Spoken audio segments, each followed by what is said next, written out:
लोकसभा में नेता विपक्ष के मामले में बड़ा पेंच फंस गया है। अब तक कांग्रेस इसके लिए परेशान हो रही थी, तो अब वहीं सरकार को भी बिना नेता विपक्ष के मुश्किलों का सामना करना पड़ रहा है। खुद सरकार के मंत्रालय पूछ रहे हैं कि आखिर नेता विपक्ष कौन है, क्योंकि बिना नेता विपक्ष के जल्द ही कई बड़े संवैधानिक पद खाली रह जाएंगे। 19 जून 2014 मोदी के अफसरों ने लोकसभा सचिवालय से पूछा, विपक्ष का नेता कौन है। 8 जुलाई 2014 मोदी के अफसरों ने कानून मंत्रालय से पूछा, विपक्ष का नेता कौन है। सवाल एक, पर जवाब फिलहाल किसी के पास नहीं। संसद के बाहर और संसद के भीतर विपक्ष के नेता पद को लेकर कांग्रेस और बीजेपी की जोर आजमाइश फिलहाल खत्म होती नहीं दिखती।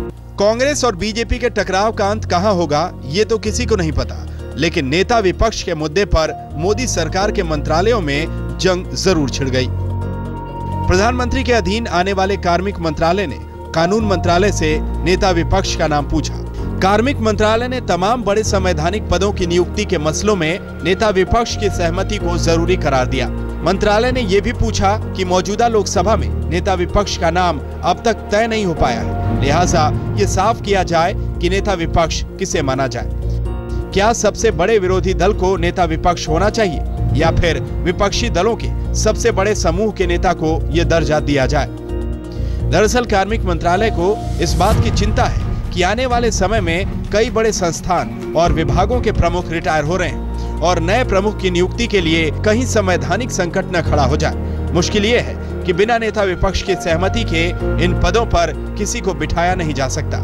मिसाल के तौर पर मुख्य सूचना आयुक्त राजीव माथुर अगले महीने यानी अगस्त 2014 में रिटायर हो रहे हैं। नए प्रमुख के लिए नेता विपक्ष की सहमति जरूरी है। Chief vigilance commissioner Shri Pradeep Kumar सितंबर 2014 में रिटायर हो रहे हैं। सीबीआई के डायरेक्टर रंजीत सिन्हा भी नवंबर 2014 में रिटायर हो रहे हैं। लोकपाल एक्ट के मुताबिक अब सीबीआई प्रमुख की नियुक्ति के लिए भी नेता विपक्ष की सहमति जरूरी है। इसी तरह राष्ट्रीय मानवाधिकार आयोग के अध्यक्ष के.जी. बालकृष्ण अगले साल रिटायर हो रहे हैं और उनकी जगह पर नए अध्यक्ष बनाने में नेता विपक्ष की रजामंदी जरूरी है। फिलहाल प्रधानमंत्री के अधीन आने वाले कार्मिक मंत्रालय के अफसर इस बात से परेशान हैं कि आने वाले महीनों में सीबीआई या फिर सीवीसी के नए डायरेक्टर का नाम कैसे तय किया जाए।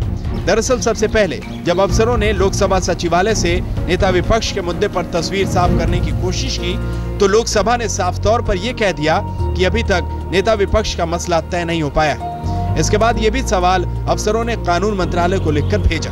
सच तो ये है कि पहले इन सवालों को लेकर पहले लोकसभा का सचिवालय उलझा और अब कानून मंत्रालय उलझ गया है। अक्षय सिंह के साथ दीपक शर्मा, दिल्ली, आज तक।